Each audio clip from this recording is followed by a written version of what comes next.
Hello my dear students, good morning to all of you. मैं हूं are के गिरी, आपका मैथमेटिक्स गुरु। गाइस, आज के लेक्चर में हम लोग पढ़ने वाले हैं principal value branch of inverse trigonometric functions, और ये भी जानेंगे कि किसी भी इनवर्स ट्रिगोनोमेट्रिक फंक्शन का प्रिंसिपल वैल्यू कैसे निकालते हैं। फिर उसके लिए एक जनरल कन्वेंशन क्या होता है ताकि प्रिंसिपल वैल्यू ब्रांच आपके दिमाग में सेट हो जाए। ठीक है, उसके लिए हम लोग कन्वेंशंस पढ़ेंगे और फिर हम लोग आज के लेक्चर में पढ़ेंगे डोमेन रेंज क्या है इनवर्स ट्रिगोनोमेट्रिक फंक्शंस का। ठीक है गाइस, तो चलिए शुरू करते हैं।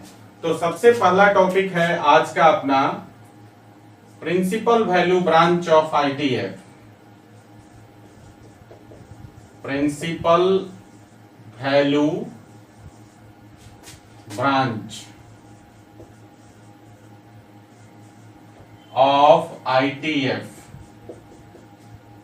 आईटीएफ का मतलब है इनवर्स ट्रिगोनोमेट्रिक फंक्शन। तो गाइस, हमारे पास जो बेसिक आइडिया क्या है, पिछले लेक्चर में हमने देखा था कि जनरली जो ट्रिगोनोमेट्रिक फंक्शन होता है वो बाइजेक्टिव नहीं होता है, जिसकी वजह से इन जनरल ट्रिगोनोमेट्रिक फंक्शन का इनवर्स एग्जिस्ट नहीं करता है। ठीक है, लेकिन उसके बावजूद हमने ये भी पढ़ा था पिछले लेक्चर में कि अगर ट्रिगोनोमेट्रिक फंक्शन के डोमेन को अगर रिस्ट्रिक्ट कर दें, दैट मीन्स कि ट्रिगोनोमेट्रिक फंक्शन के डोमेन के किसी पर्टिकुलर पार्ट में हम लोग अगर देखें तो वहां पर ट्रिगोनोमेट्रिक फंक्शन बाइजेक्टिविटी को फॉलो कर जाता है। ठीक है, तो उस पर्टिकुलर पार्ट में क्या होगा, उस ट्रिगोनोमेट्रिक फंक्शन का इनवर्स एग्जिस्ट करेगा। ठीक है, तो गाइस, ट्रिगोनोमेट्रिक फंक्शन के डोमेन के उस पर्टिकुलर पार्ट को हम लोग बोलते हैं principal value branch of ITF. ठीक है ना, क्योंकि उस पर्टिकुलर रीजन में ही ट्रिगोनोमेट्रिक फंक्शन का इनवर्स एग्जिस्ट करता है। क्लियर हुआ? एक बार फिर से मैं आपको समझा देता हूं। मैंने कहा कि पिछले लेक्चर में हमने पढ़ा था कि जनरली ट्रिगोनोमेट्रिक फंक्शन बाइजेक्टिव नहीं होता है, इस वजह से उसका इनवर्स जनरली एग्जिस्ट नहीं करता है। ठीक है, लेकिन हमने ये भी सीखा था कि ट्रिगोनोमेट्रिक फंक्शन के डोमेन के किसी पर्टिकुलर रीजन में हम अगर चेक करते हैं तो ट्रिगोनोमेट्रिक फंक्शन बाइजेक्टिव रूल को फॉलो कर जाता है। तो जिस पर्टिकुलर रीजन में ट्रिगोनोमेट्रिक फंक्शन बाइजेक्टिव हो जाता है, उसी पर्टिकुलर रीजन में ट्रिगोनोमेट्रिक फंक्शन का इनवर्स एग्जिस्ट करेगा, और उसी पर्टिकुलर रीजन को हम लोग इनवर्स ट्रिगोनोमेट्रिक फंक्शन का प्रिंसिपल वैल्यू ब्रांच बोलते हैं। क्लियर हो गया गाइस?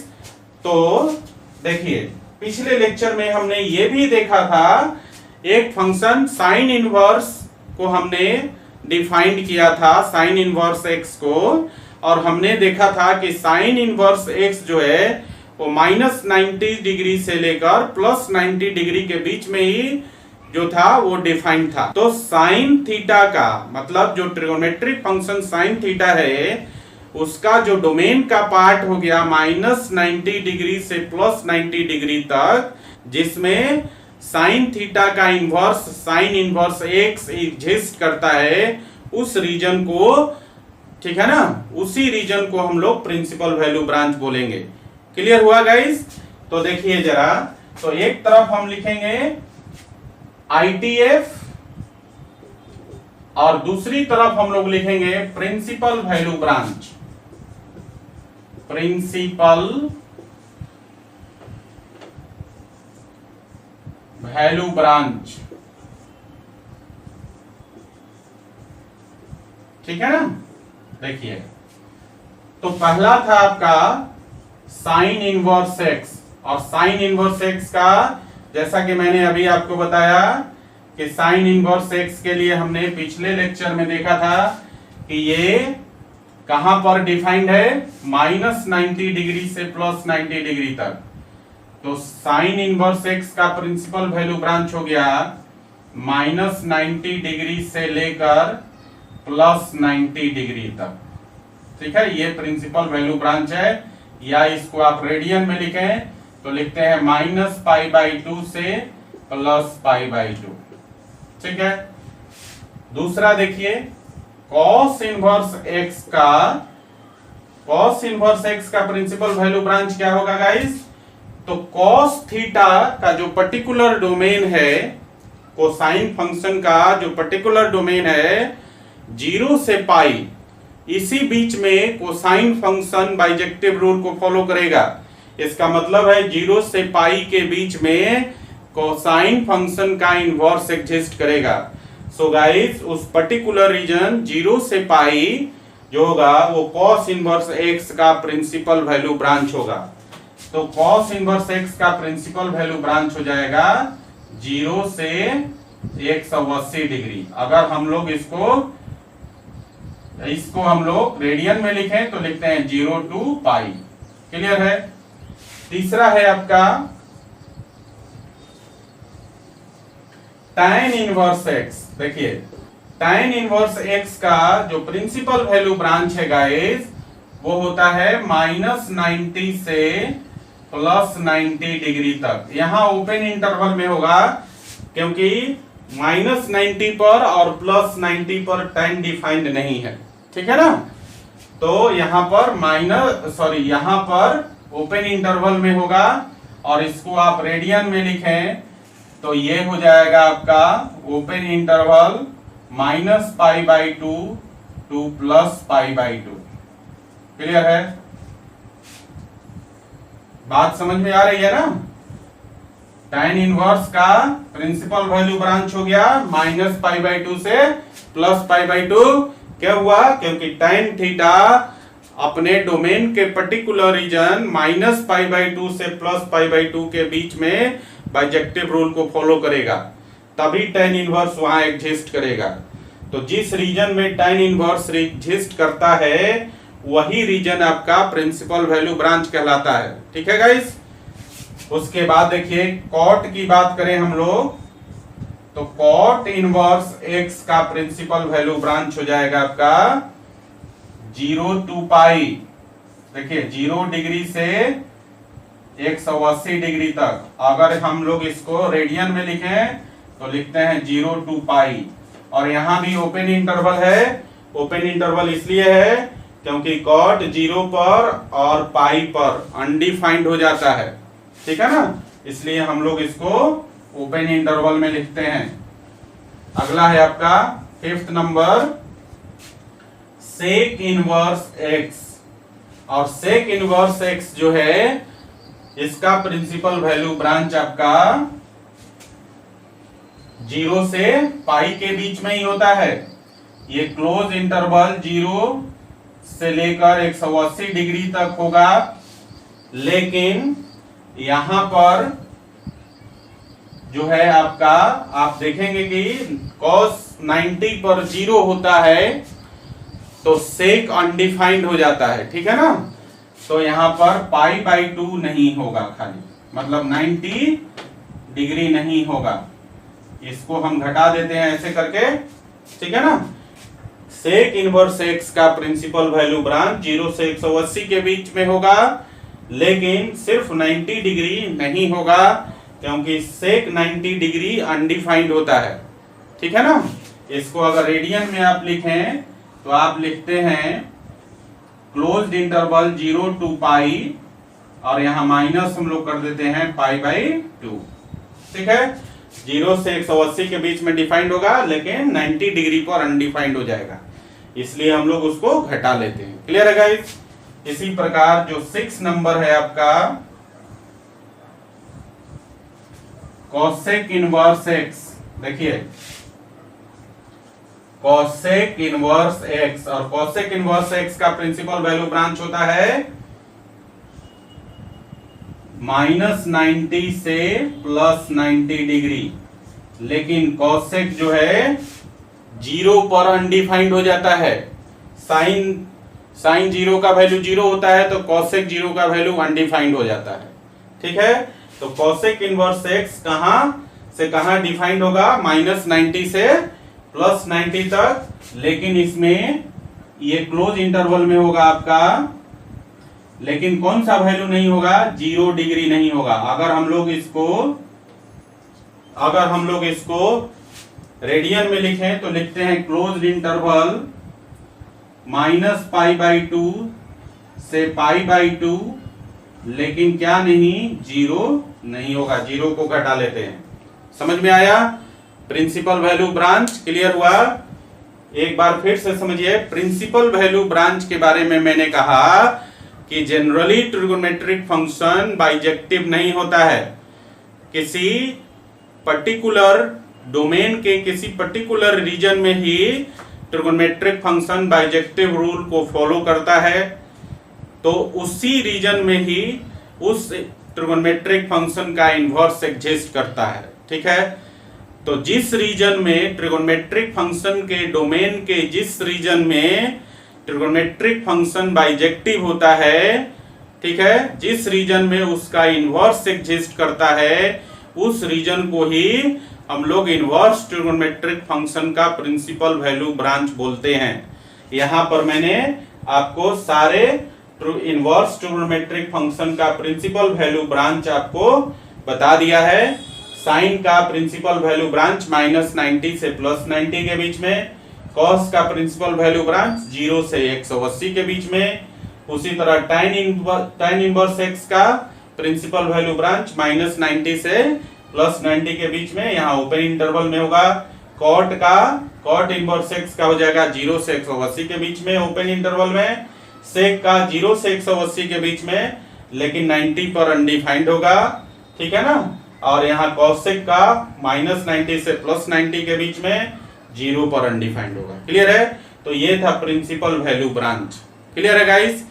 अब है कि प्रिंसिपल वैल्यू ब्रांच जब आप जान जाते हैं तो यहां थोड़ा याद रखना आपके लिए थोड़ा सा मुश्किल होता है। वैसे दुनिया में मुश्किल तो कोई चीज नहीं है, लेकिन इस वैल्यू को याद रखने में थोड़ी दिक्कत आती है। तो प्रिंसिपल वैल्यू को माइंड में सेट करने के लिए 2 कन्वेंशन हम लोग याद रखते हैं। ठीक है ना? और कन्वेंशन की मदद से बड़ी आसानी से हमें पता चल जाता है कि किस इनवर्स ट्रिगोनोमेट्रिक फंक्शन का प्रिंसिपल वैल्यू ब्रांच कहां से कहां तक होगा। तो देखिए जरा कन्वेंशन नंबर 1 और 2 देखिए ध्यान से।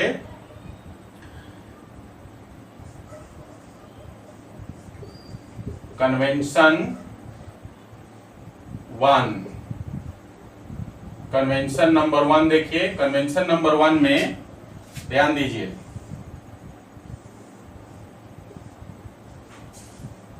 ये आपका ओरिजिन हो गया और ये रिवॉल्विंग लाइन है। अगर ये लाइन यहां से यहां तक जाए तो +90 डिग्री, या इसी को π/2 बोलेंगे एंटी क्लॉकवाइज डायरेक्शन में, और क्लॉकवाइज डायरेक्शन में आ जाए तो -90 डिग्री या फिर -π/2 हो जाएगा आपका, हो जाएगा ना।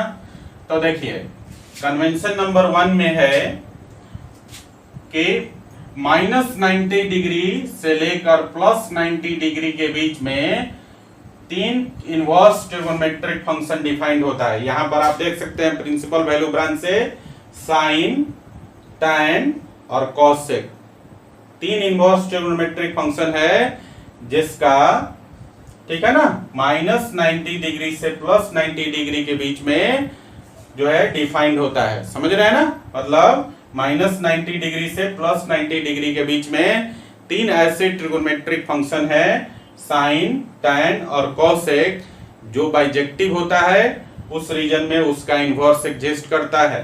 ठीक है?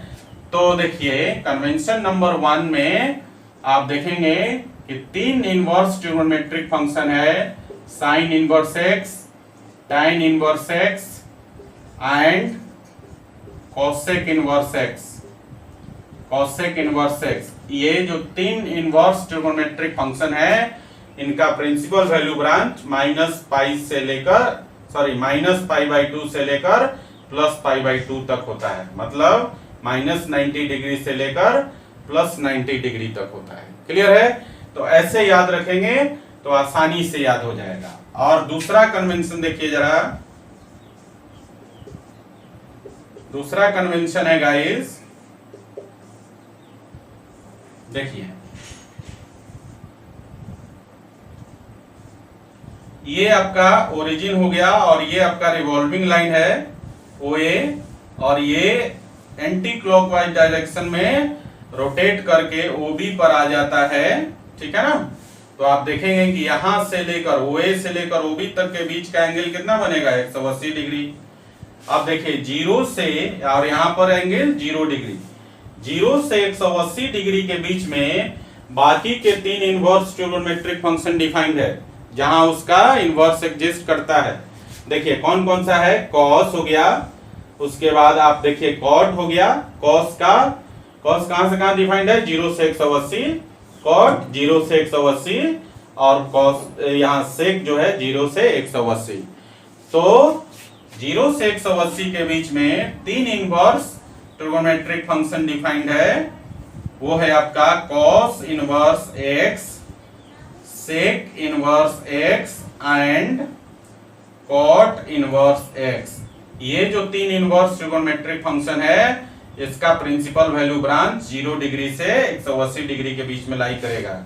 सो गाइज यहाँ ओवरऑल आपने देखा कि 6 इनवर्स ट्रिगोनोमेट्रिक फंक्शंस है आपके पास, और 6 का 6 इनका जो इनवर्स एग्जिस्ट करेगा वो 6 रीजन्स हैं, ठीक है। इनके डोमेन के 6 पर्टिकुलर रीजन्स हैं। साइन का पर्टिकुलर रीजन है -90 से +90, कॉस का पर्टिकुलर रीजन है 0 से 180, tan का पर्टिकुलर रीजन है -90 से +90, कॉट का 0 से 180, सेक का 0 से 180 एंड कॉसेक का -90 टू +90।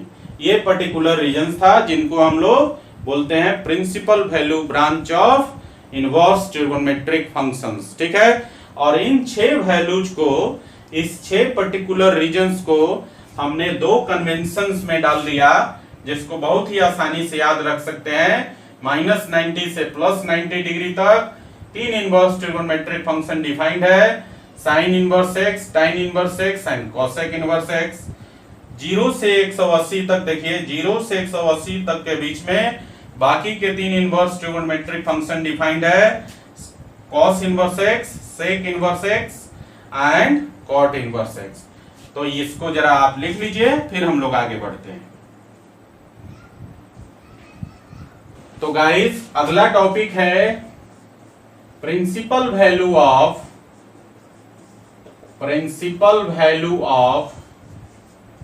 ITF। क्या है principal value of ITF? Inverse trigonometric function का वैल्यू जो उसके प्रिंसिपल वैल्यू ब्रांच में लाई करता है, ठीक है। किसी पर्टिकुलर इनवर्स ट्रिगोनोमेट्रिक फंक्शन का वैल्यू, ठीक है, जब उसके प्रिंसिपल वैल्यू ब्रांच में लाई करता है तो उसके उस वैल्यू को हम लोग बोलते हैं principal value of inverse trigonometric functions. Clear हुआ?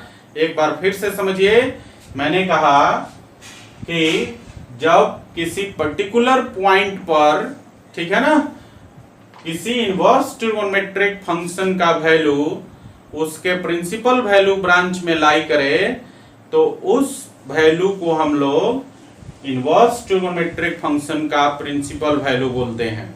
क्लियर है? जैसे इसको समझने के लिए हम लोग एग्जाम्पल से समझेंगे। पहले इसका डेफिनेशन लिख लेते हैं। तो डेफिनेशन हो गया the value of ITF inverse trigonometric functions lying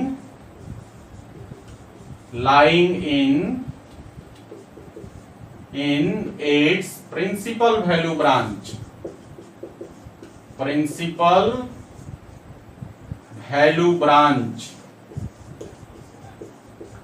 is called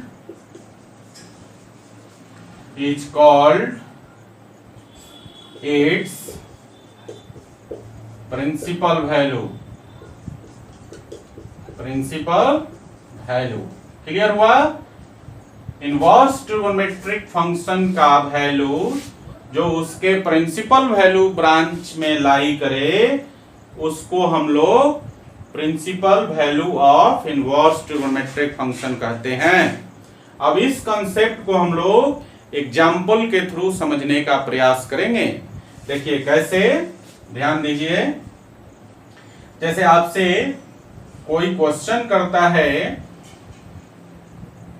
find the value of sine inverse √3/2, इसका वैल्यू निकालना है, ठीक है ना। तो या ऐसे भी आपसे क्वेश्चन पूछता है, कहीं कहीं ऐसा भी लिखा रहेगा, कहीं कहीं ऐसा भी लिखा रहेगा, find the principal value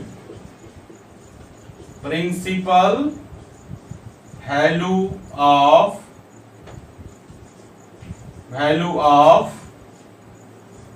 sign inverse √3/2। देखिए यहां पर सिर्फ वैल्यू ऑफ साइन इनवर्स √3/2 लिखा हुआ है, यहां पर principal value of sine inverse √3/2 लिखा हुआ है। तो ऐसा क्वेश्चन रहेगा, इसमें कंफ्यूज नहीं होना है, कहीं आप ये ना सोचने लग जाए कि वैल्यू ऑफ साइन इनवर्स √3/2 पूछ रहा है, यहाँ प्रिंसिपल वैल्यू की कोई जिक्र नहीं है, तो प्रिंसिपल वैल्यू नहीं निकालेंगे। तो गाइज आपको मैं बता दूं, इनवर्स ट्रिगोनोमेट्रिक फंक्शन वाले चैप्टर में थ्रू आउट द चैप्टर आपको प्रिंसिपल वैल्यू ही चाहिए। आपको कभी भी किसी भी क्वेश्चन में अगर वैल्यू वहां पर निकालना है तो आप उसका प्रिंसिपल वैल्यू ही निकालेंगे, या थ्रू आउट द चैप्टर कहीं भी आपको इनवर्स ट्रिगोनोमेट्रिक फंक्शन का वैल्यू यूज करना है तो आप उसका प्रिंसिपल वैल्यू यूज करेंगे, ठीक है।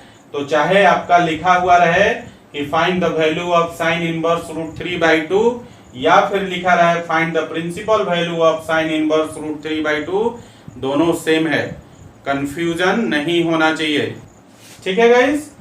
तो यहां पर देखिए अब कैसे निकालते हैं ये भी जरा समझिए। आपके पास देखो सॉल्यूशन कर लेते हैं। आपके पास गिवन है, गिवन दैट, और इसको हम लोग लेट कर ले, जरा देखिए लेट कर लीजिए। और ये आप जानते हैं, मैंने बताया था कि जो इनवर्स ट्रिगोनोमेट्रिक फंक्शन होता है वो एंगल होता है, बताया था आपको। आप शुरू के लेक्चर्स देखिए, उसमें पता चलेगा। तो इसको जब भी आप लेट करेंगे तो किसी एंगल से लेट करेंगे, तो let theta is equal to sine inverse √3/2, ठीक है गाइस। अब देखिए मैंने ये भी बताया था कि इनवर्स को जब आप इस तरफ लाते हैं तो ये ट्रिगोनोमेट्रिक फंक्शन बन जाएगा। तो देखिए तो देयरफॉर कितना हो जाएगा, sine theta is equal to √3/2 हो जाएगा ना। ये आपका गिवन था, ये हमने आपका निकाला। अब जरा देखिए इनवर्स ट्रिगोनोमेट्रिक के केस में, मतलब यहाँ पर साइन इनवर्स का प्रिंसिपल वैल्यू ब्रांच आप देखेंगे तो मैंने कहा कि प्रिंसिपल वैल्यू ब्रांच इसका -90 डिग्री से +90 डिग्री के बीच में होता है। -90 डिग्री से +90 डिग्री के बीच में साइन इनवर्स x डिफाइंड है, मालूम है। अब देखिए यहाँ पर साइन थीटा का वैल्यू पॉजिटिव है, √3/2 क्या है, पॉजिटिव है। तो बताइए यहाँ पर 0 डिग्री है कि यहाँ पर किस रीजन में लाई करेगा। ऊपर में फर्स्ट क्वाड्रेंट है और नीचे में आपका सेकंड क्वाड्रेंट है। तो बताइए तो कि ये जो साइन थीटा जो है अब ये पॉजिटिव कहाँ होगा, फर्स्ट क्वाड्रेंट में कि फोर्थ क्वाड्रेंट में। सॉरी ये फोर्थ क्वाड्रेंट है, किसमें पॉजिटिव होगा, तो डेफिनेटली साइन थीटा पॉजिटिव कहाँ होगा, वो आपका फर्स्ट क्वाड्रेंट में होगा। तो फर्स्ट क्वाड्रेंट में 0 से 90 डिग्री के बीच में साइन थीटा का वैल्यू √3/2 किसका होता है, कितने डिग्री का वैल्यू होता है बताइए तो साइन थीटा का वैल्यू √3/2 60 डिग्री का होता है। पढ़े हैं, 60 डिग्री का जो वैल्यू होगा यहाँ पर theta is equal to 60 degree होगा, तब जाके साइन थीटा का वैल्यू √3/2 होगा। मतलब यहाँ पर हम बोल सकते हैं कि जो साइन इनवर्स √3/2 का वैल्यू कितना हो जाएगा, 60 डिग्री हो जाएगा ना। तो आप समझ गए कि साइन इनवर्स √3/2 का प्रिंसिपल वैल्यू कितना हो जाएगा 60 डिग्री। ठीक है गाइस, तो यहां पर हम बोल सकते हैं कि therefore principal value of sine inverse √3/2 is equal to π/3। ठीक है ना, रेडियन में आप यूज करेंगे, रेडियन ही लिखेंगे। क्लियर है? ठीक है ना, तो इस प्रकार से हम लोग प्रिंसिपल वैल्यू निकालते हैं। पहले इसको आप लिख लीजिए, फिर और 2-3 एग्जांपल कर लेते हैं ताकि प्रिंसिपल वैल्यू निकालना आपके लिए आसान हो जाए। लिखिए जरा। तो गाइस अगला क्वेश्चन है, देखिए अगला एग्जांपल है, find the principal value of cos inverse -1/√2। ठीक है, तो देखिए हम लोग सॉल्यूशन करने के तरीका पर आप ध्यान देंगे। इसका कोई रिटन थ्योरेटिकल कंसेप्ट नहीं होता है। ठीक है, ये प्रैक्टिकल प्रॉब्लम है। ठीक है ना, तो इसको हम लोग एग्जाम्पल के थ्रू ही समझते हैं। देखिए यहां पर लेट कर लीजिए, और आप जानते हैं कि इनवर्स ट्रिगोनोमेट्रिक फंक्शंस जो होता है वो एंगल होता है। तो let theta is equal to cos inverse -1/√2। Clear है गाइस? अब देखिए cos इनवर्स को आप इस तरफ ले आएंगे तो इनवर्स से ट्रिगोनोमेट्रिक फंक्शन बन जाएगा। तो देयरफॉर ये हो जाएगा cos theta is equal to -1/√2 हो जाएगा ना। cos theta is equal to -1/√2। अब जरा आप ध्यान दीजिए, यहां पर cos थीटा का वैल्यू निगेटिव है, निगेटिव है ना। तो देखिए जरा ध्यान दीजिएगा आप कि cos इनवर्स x का प्रिंसिपल वैल्यू ब्रांच जो होता है वो 0 डिग्री से 180 डिग्री के बीच में होता है।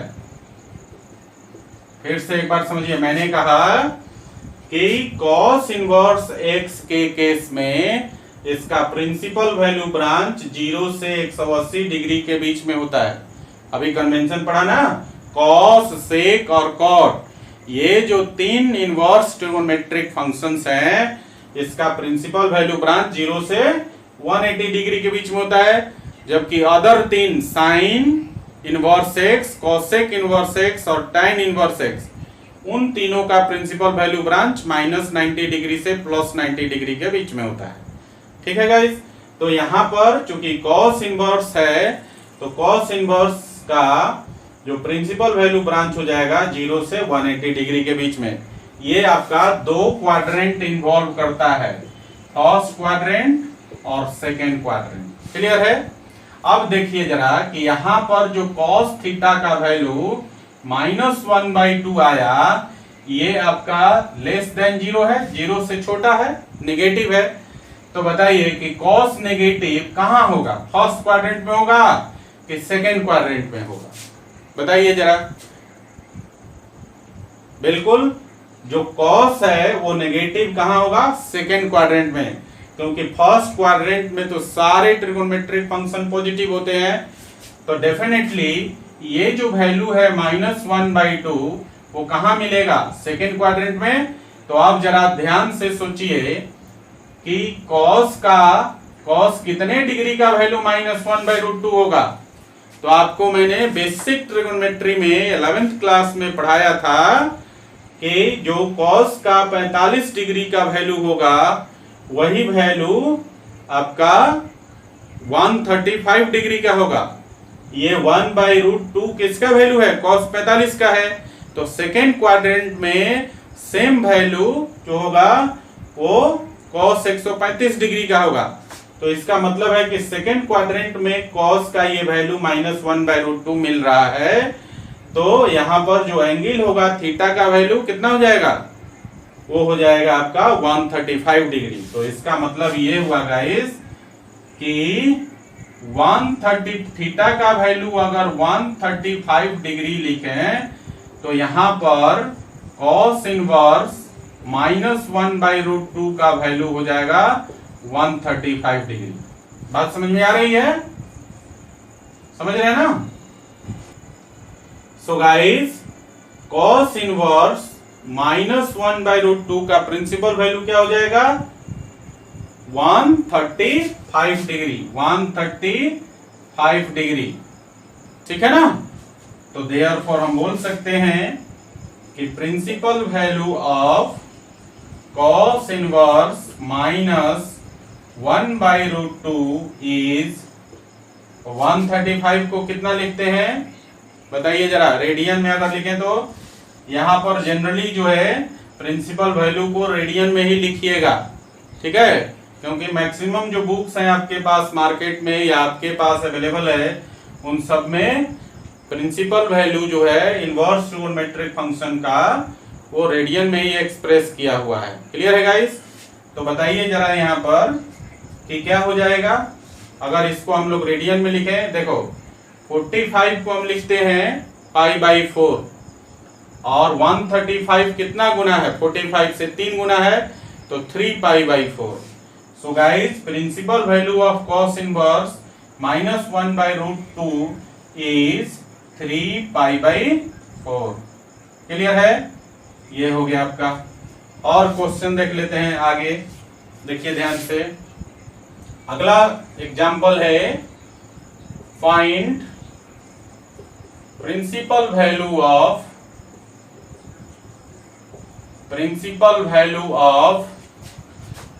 tan inverse -1। देखिए tan इनवर्स -1 का प्रिंसिपल वैल्यू निकालना है।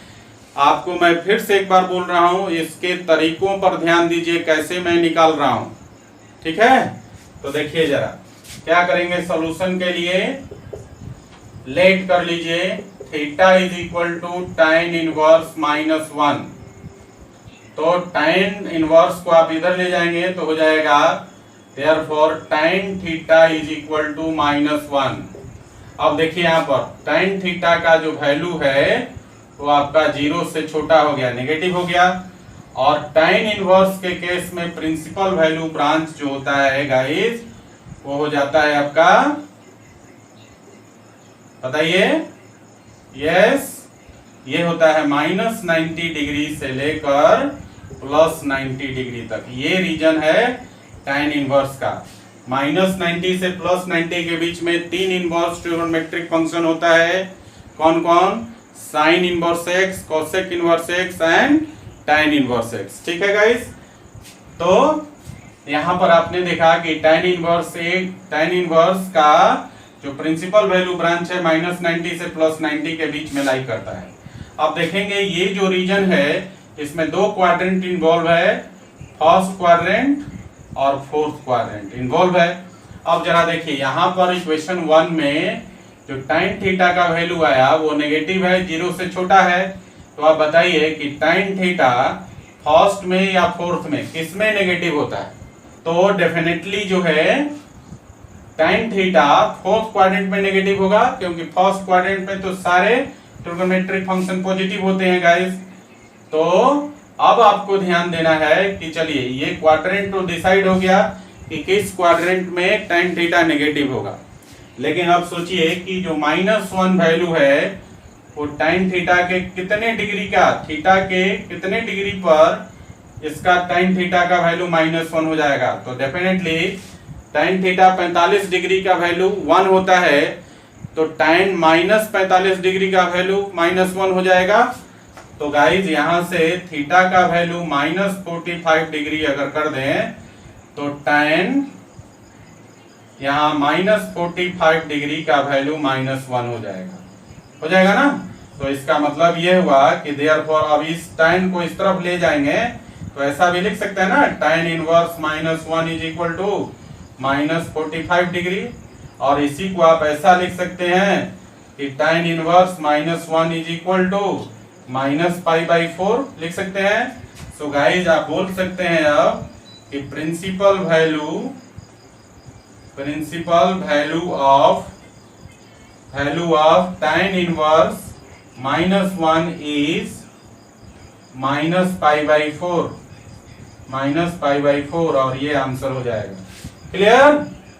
तो आप समझ गए इन 2-3 क्वेश्चन से कि आप किसी इनवर्स ट्रिगोनोमेट्रिक फंक्शन का किसी पर्टिकुलर पॉइंट पर उसका प्रिंसिपल वैल्यू कैसे निकालते हैं। ठीक है गाइस? चलिए इसको लिख लीजिए जरा। तो गाइस अगला एग्जांपल है find the principal value of cot inverse 1/√3। ठीक है, देखिए क्या करेंगे सॉल्यूशन के लिए। मैं बार बार क्वेश्चन बता रहा हूं, आपको बोल रहा हूं कि आप ध्यान दीजिए यहाँ पर, क्योंकि आप इस principal value of inverse trigonometric function के क्वेश्चंस को आप एग्जाम्पल को देख कर ही और समझाने के तरीके से ही आप अच्छी तरह समझ पाएंगे। ठीक है ना। तो देखिए इसको ध्यान से जरा, क्या करेंगे, सबसे पहला काम है कि हम लोग लेट कर लेंगे theta is equal to cot inverse 1/√3। और दूसरा काम कि यहां से इनवर्स फंक्शन को दूसरी तरफ लाएंगे तो मिलेगा हमें cot theta is equal to 1/√3। ये आपका इक्वेशन हो गया। अब जरा देखिए, कॉट थीटा का वैल्यू 1/√3 है, जो कि पॉजिटिव है, 0 से बड़ा है। देख रहे हैं ना। अब हम लोग देखते हैं कि कॉट इनवर्स के केस में प्रिंसिपल वैल्यू ब्रांच क्या होता है। तो देखिए मैंने आपको बताया कि तीन inverse trigonometric functions, cos inverse x, sec inverse x and cot inverse x, ये तीनों का प्रिंसिपल वैल्यू ब्रांच होता है 0 से 180 डिग्री। तो गाइस cot इनवर्स का जो प्रिंसिपल वैल्यू ब्रांच हो जाएगा 0 से 180 डिग्री, यहां से लेकर यहां तक। ठीक है। और यहां आप देख रहे हैं कि cot इनवर्स x जो है वो दो, इसका प्रिंसिपल वैल्यू ब्रांच जो है 2 क्वाड्रेंट को ऑक्युपाई करता है, फर्स्ट क्वाड्रेंट और सेकेंड क्वाड्रेंट। देख रहे हैं ना। अब आपसे मैं पूछ रहा हूं कि बताइए कि यहां पर जो cot थीटा का वैल्यू 1/√3 है, जो कि 0 से बड़ा है, वो कहां लाई करेगा, फर्स्ट क्वाड्रेंट में लाई करेगा कि सेकेंड क्वाड्रेंट में लाई करेगा। cot का वैल्यू पॉजिटिव है, तो देखिए cot का वैल्यू फर्स्ट क्वाड्रेंट में पॉजिटिव होगा और सेकेंड क्वाड्रेंट में नेगेटिव होगा। तो डेफिनेटली cot थीटा का वैल्यू 1/√3 कहां मिलेगा, फर्स्ट क्वाड्रेंट में मिलेगा। तो गाइस यहां पर बताइए कि फर्स्ट क्वाड्रेंट में cot थीटा में थीटा का कितना वैल्यू होगा कि उसकी वैल्यू 1/√3 हो जाए। मतलब किस एंगल के लिए cot थीटा का वैल्यू 1/√3 होगा। तो आपको मालूम है कि cot 60 का वैल्यू 1/√3 होता है, मालूम है ना। तो ये आपका यहाँ पर थीटा का जो वैल्यू है वो अब 60 डिग्री हो जाएगा। तो गाइज यहाँ पर cot 60 डिग्री का वैल्यू 1/√3 हो जाएगा। क्लियर। और cot को आप इस तरफ ले जाएं तो आप इसको लिख सकते हैं ना, इधर 60 डिग्री और इधर हो जाएगा आपका कितना, cot इनवर्स 1/√3। तो आप बोल सकते हैं देयरफॉर cot इनवर्स कितना 1/√3 इज इक्वल टू, और 60 डिग्री को लिखते हैं हम लोग π/3 रेडियन में। तो गाइस प्रिंसिपल वैल्यू जो हो गया, principal value of cot inverse 1/√3 is π/3। Clear.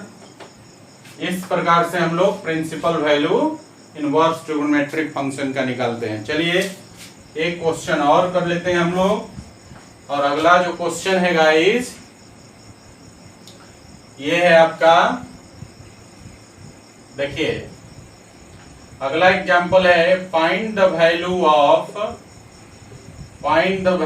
Of sine inverse 1/2 plus cos inverse 1/2।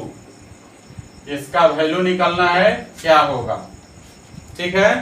मैंने आपको कहा इनवर्स ट्रिगोनोमेट्रिक फंक्शन में throughout the chapter principal value का ही यूज करना है। ठीक है ना, कोई अनदर वैल्यू नहीं लिखना है। ठीक है ना। तो देखिए जरा सॉल्यूशन करते हैं इसका। तो हमें निकालना है वैल्यू साइन इनवर्स, इसको ऐसे कर लेते हैं, लेट कर लीजिए x का वैल्यू लेट कर लेते हैं, x is equal to sine inverse 1/2, या यहाँ पर थीटा मान लीजिए, क्योंकि इनवर्स ट्रिगोनोमेट्रिक फंक्शन क्या होता है, एंगल होता है। तो लेट कर लेते हैं theta is equal to sine inverse 1/2 plus cos inverse 1/2। ठीक है। अब यहाँ पर अभी तक आपने जितने प्रॉब्लम बनाए आपको समझ में आ गया कि प्रिंसिपल वैल्यू कैसे निकालते हैं। ठीक है, यहाँ पर साइन इनवर्स 1/2 का प्रिंसिपल वैल्यू लिखना है, उसी प्रकार कॉस इनवर्स 1/2 का भी प्रिंसिपल वैल्यू ही लिखना है। तो अब आप यहाँ पर प्रिंसिपल वैल्यू पहले निकालेंगे और फिर वैल्यू रखेंगे तो क्वेश्चन लेंदी हो जाएगा। अब आपको स्मार्ट तरीके से सोचना है। तो गाइज अब क्या करना है आपको, ये जो अभी तक जो जितने भी एग्जाम्पल्स आपने बनाया, अब यहाँ पर एग्जाम्पल्स नहीं बनाएंगे, अब उस एग्जाम्पल्स का जो कंसेप्ट है वो माइंड में ही रख कर कैलकुलेशन करना है। तो चलिए कैसे करते हैं ये भी बात समझिए। अब देखिए जरा, यहाँ पर हम चेक करते हैं पहला चीज कि यहाँ पर जो 1/2 है साइन इनवर्स के साथ ये पॉजिटिव है, और यहाँ कॉस इनवर्स के साथ भी 1/2 है, ये पॉजिटिव है। ठीक है, तो इसके लिए जो थीटा, मान लो कि इसके लिए अल्फा मान लिया, इसके लिए बीटा मान लिया, तो साइन अल्फा और कॉस बीटा का वैल्यू पॉजिटिव आएगा, दोनों का वैल्यू। अब आप ध्यान दीजिए कि साइन इनवर्स के केस में प्रिंसिपल वैल्यू ब्रांच होता है -90 से +90 तक। ठीक है, और -90 से +90 के बीच में दो क्वाड्रेंट इन्वॉल्व होता है, फर्स्ट क्वाड्रेंट और फोर्थ क्वाड्रेंट। चूंकि ये पॉजिटिव वैल्यू है 1/2, तो साइन इनवर्स का वैल्यू फर्स्ट क्वाड्रेंट में लाई करेगा। साइन इनवर्स 1/2 किसमें चला जाएगा, फर्स्ट क्वाड्रेंट में, because of 1/2 is positive. Clear है। तो अब आपको देखना है कि साइन में कितने डिग्री का वैल्यू 1/2 होता है फर्स्ट क्वाड्रेंट में।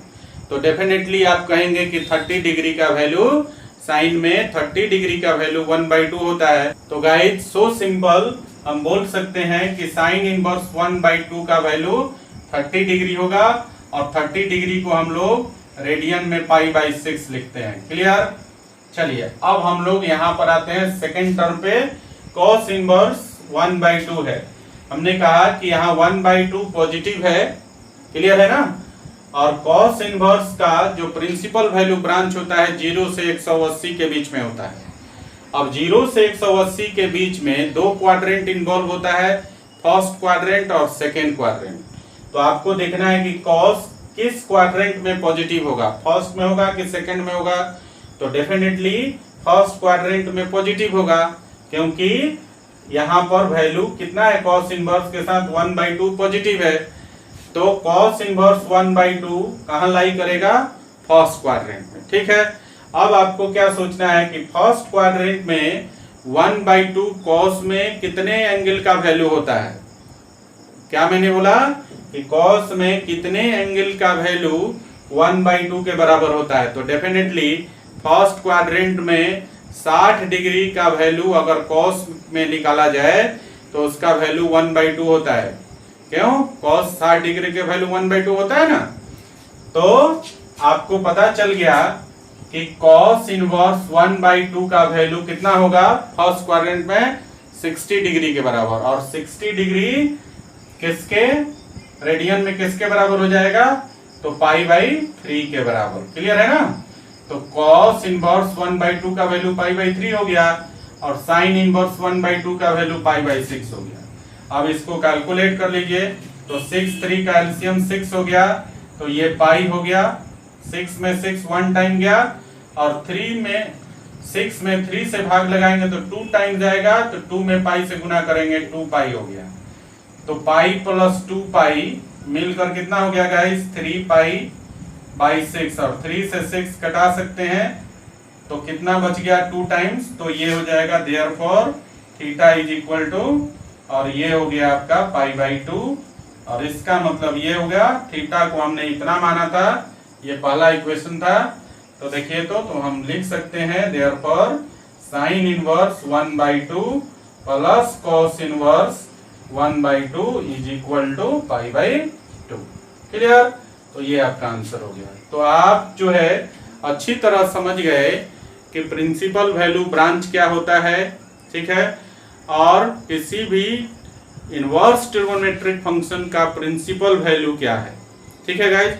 उस पे हमने 3-4 क्वेश्चंस भी बनाए, और ये बात पूरी तरह से क्लियर हो गया कि कैसे हम लोग किसी इनवर्स ट्रिगोनोमेट्रिक फंक्शन का प्रिंसिपल वैल्यू निकालेंगे किसी पर्टिकुलर पॉइंट पर। क्लियर है? चलिए अब हम लोग देखते हैं कि इनवर्स ट्रिगोनोमेट्रिक फंक्शन का डोमेन और रेंज क्या है। ठीक है गाइस, एक बात और भी मैं आपसे कहना चाहता हूं कि अब आपके पास एनसीईआरटी का एक्सरसाइज 2.1 जो है अब आप उसको बना सकते हैं। जो एनसीईआरटी बुक है आपका, उसका एक्सरसाइज 2.1 में जितने भी क्वेश्चंस हैं वो सब के सब प्रिंसिपल वैल्यू से रिलेटेड हैं।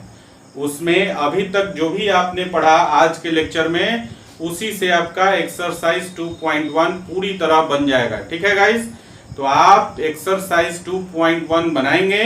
अगर किसी प्रकार का डाउट है तो अपना डाउट मेरे पर्सनल टेलीग्राम आईडी पर सेंड कर देंगे, ताकि अगले लेक्चर्स में आपके डाउट क्वेश्चंस को शामिल कर लिया जाए। क्लियर है? तो चलिए हम लोग सीखते हैं। पहले इसको आप लिख लीजिए, फिर हम लोग सीखते हैं कि डोमेन रेंज क्या है इनवर्स ट्रिगोनोमेट्रिक फंक्शन का। ठीक है ना? पहले इसको लिखिए।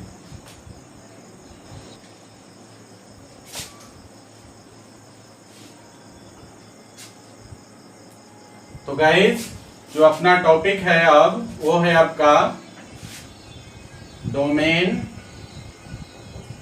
Range, domain and range of ITF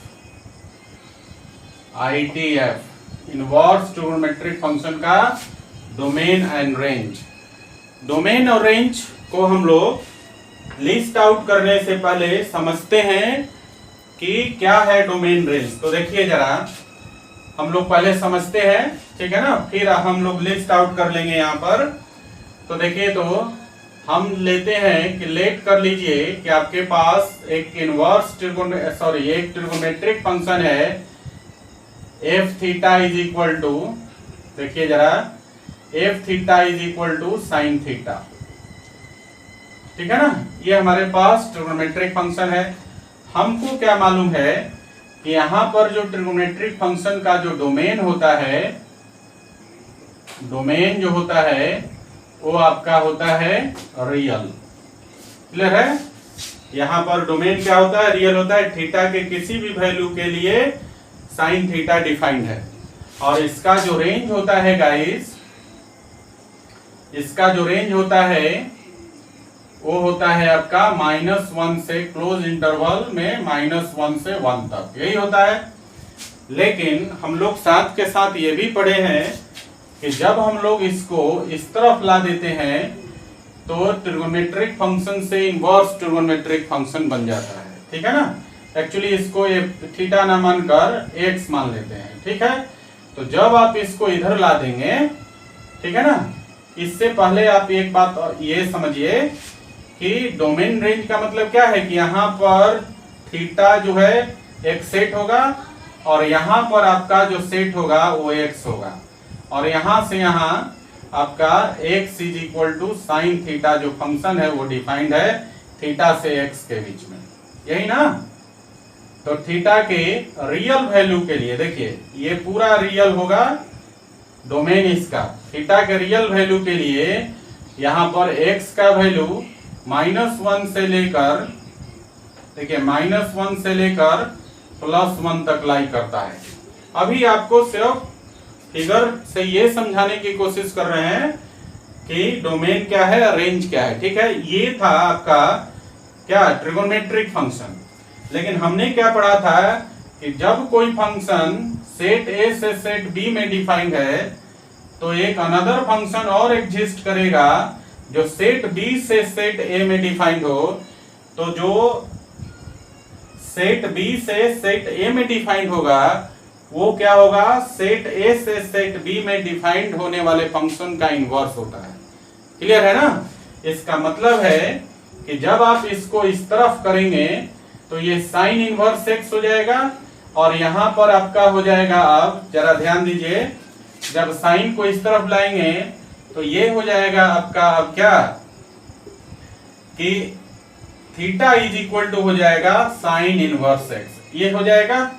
अब बात आती है, हमें इसका डोमेन रेंज नहीं चाहिए था ट्रिगोनोमेट्रिक फंक्शन का, ये हम ऑलरेडी और खूब अच्छा से 11th क्लास में पढ़ चुके हैं। ठीक है ना?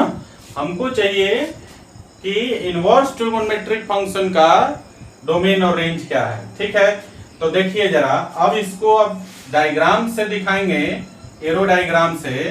तो अब इधर एक्स हो जाएगा और इधर आपका थीटा हो जाएगा, और यहां पर theta is equal to sine inverse x आपका फंक्शन हो जाएगा, ये वाला।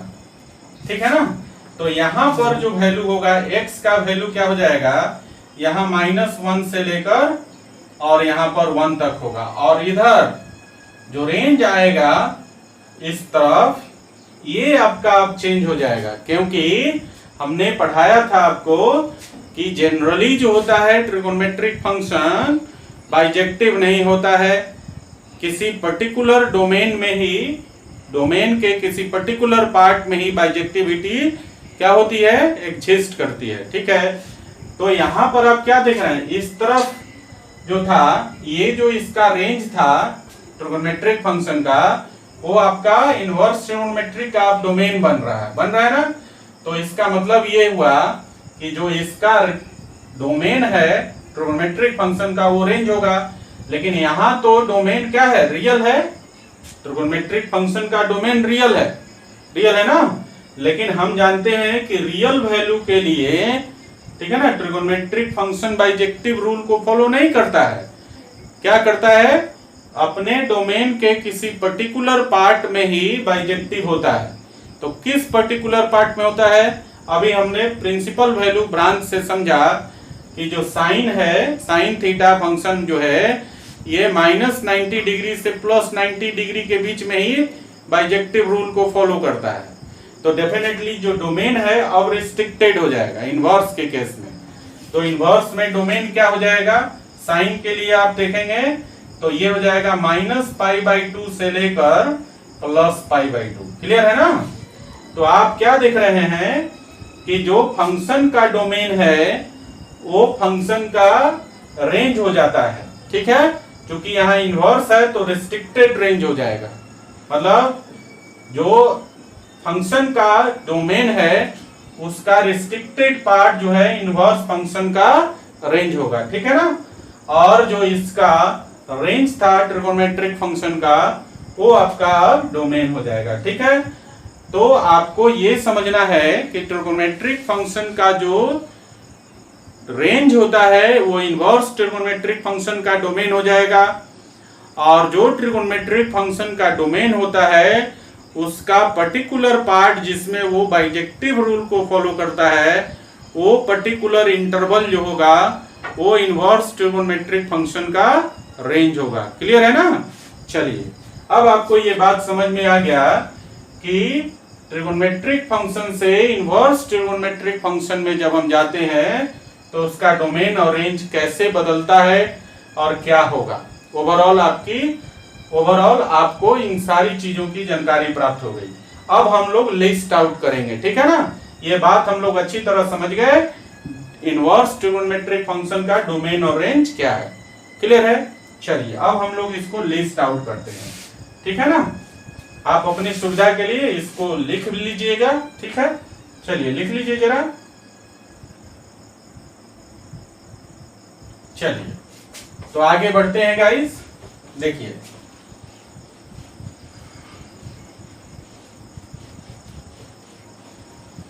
अब हम लोग एक तरफ बनाएंगे इनवर्स ट्रिगोनोमेट्रिक फंक्शन ITF, और एक तरफ हम लोग बनाएंगे इसका डोमेन,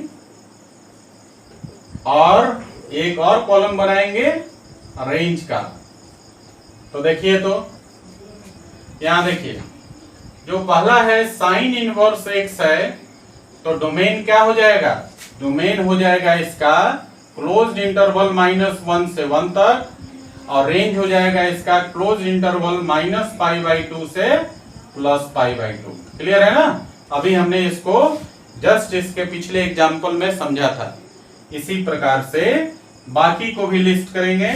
देखिए, cos इनवर्स x का वैल्यू भी, अगर हम लोग cos थीटा की बात करें ट्रिगोनोमेट्रिक फंक्शन का, तो उसका रेंज होता है -1 से 1, तो वो डोमेन हो जाएगा।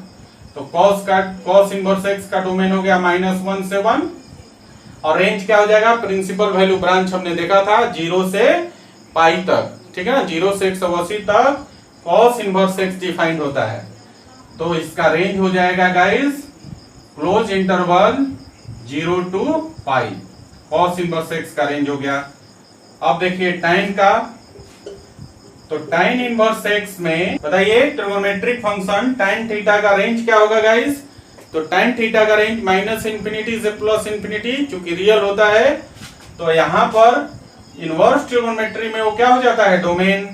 tan इनवर्स x का डोमेन हो गया माइनस इंफिनिटी से प्लस इंफिनिटी, और रेंज क्या होगा, tan इनवर्स x का प्रिंसिपल वैल्यू ब्रांच होता है -π/2 से +π/2। यस, तो क्या हो जाएगा, लेकिन ओपन इंटरवल में होगा -π/2 से +π/2।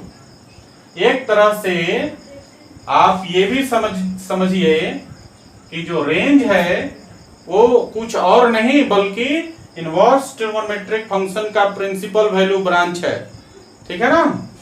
चलिए अगले इनवर्स ट्रिगोनोमेट्रिक की तरफ चलते हैं। तो अगला इनवर्स ट्रिगोनोमेट्रिक फंक्शन है cot इनवर्स x, और cot इनवर्स x फिर से माइनस इंफिनिटी से प्लस इंफिनिटी के लिए डिफाइंड होगा, लेकिन cot का प्रिंसिपल वैल्यू ब्रांच 0 से पाई, यहां पर ओपन इंटरवल हो जाएगा। यहां tan और cot के केस में हमने ओपन इंटरवल इसलिए लिखा है कि tan π/2 -π/2 और +π/2 पे अनडिफाइंड है, इसी प्रकार cot भी 0 और पाई पर अनडिफाइंड है। क्लियर है ना, इसलिए यहां ओपन इंटरवल हो गया।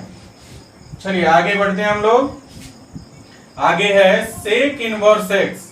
तो sec इनवर्स x का जो रेंज होता है गाइस, sec का जो रेंज होता है वही sec इनवर्स x का डोमेन होगा।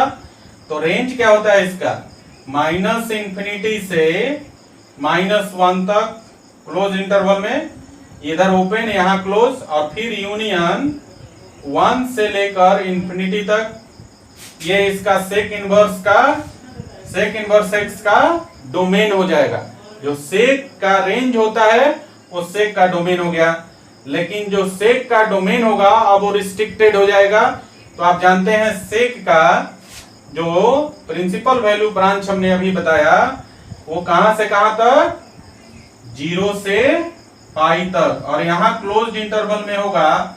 लेकिन आप जानते हैं कि sec 90 पर अनडिफाइंड होता है, तो π/2 उसमें से घटा लेंगे हम लोग, ठीक है ना। sec इनवर्स x का डोमेन हो गया माइनस इंफिनिटी से 1 और यूनियन 1 से इंफिनिटी, और जो रेंज हो जाएगा 0 से पाई क्लोज इंटरवल में। लेकिन sec इनवर्स x जो है π/2 पे अनडिफाइंड है, तो 0 से π/2 में से π/2 को हम घटा देंगे, ठीक है। और अगला जो फाइनल है, फाइनली cosec इनवर्स जो x आपका फंक्शन है, इसका भी जो आप देखेंगे जो डोमेन होगा वो sec वाला ही डोमेन होगा, क्योंकि sec और cosec का जो रेंज होता है वो आपका होता है माइनस इंफिनिटी से -1 और फिर 1 से इंफिनिटी, ठीक है ना। तो दोनों का ही डोमेन सेम होगा, माइनस इंफिनिटी से 1 तक और फिर 1 से इंफिनिटी तक, लेकिन रेंज चेंज हो जाएगा। cosec का रेंज हमने अभी बताया ना, कन्वेंशन में भी बताया कि साइन का, cosec का और tan का जो प्रिंसिपल वैल्यू ब्रांच होता है वो -90 से +90 तक होता है। तो गाइज यहां पर हो जाएगा cosec का जो रेंज हो जाएगा वो हो जाएगा -π/2 से +π/2। लेकिन जरा सोचिए कि cosec जो है 0 पर अनडिफाइंड होता है, तो गाइस -π/2 से +π/2 जो इसका रेंज है इसमें से हम 0 को घटा लेंगे, क्योंकि इस पर अनडिफाइंड होता है। तो गाइस ये था लिस्ट आपका इनवर्स ट्रिगोनोमेट्रिक फंक्शन का डोमेन और रेंज का लिस्ट। क्लियर है गाइस, हम लोग इसका ग्राफ भी पढ़ेंगे, लेकिन अभी ग्राफ ज्यादा इंपॉर्टेंट नहीं है। जब हम लोग चैप्टर को एंड करने लगेंगे तो इनवर्स ट्रिगोनोमेट्रिक फंक्शन का ग्राफ भी पढ़ेंगे, और वहां पर ग्राफ के साथ साथ हम लोग डोमेन और रेंज भी दिखाएंगे, ठीक है ना। तो अभी आपको इस लिस्ट की ज्यादा आवश्यकता है ठीक है गाइस, तो इसको नोट डाउन कर लीजिए और इसी के साथ आज का क्लास जो है समाप्त होता है। ठीक है गाइस।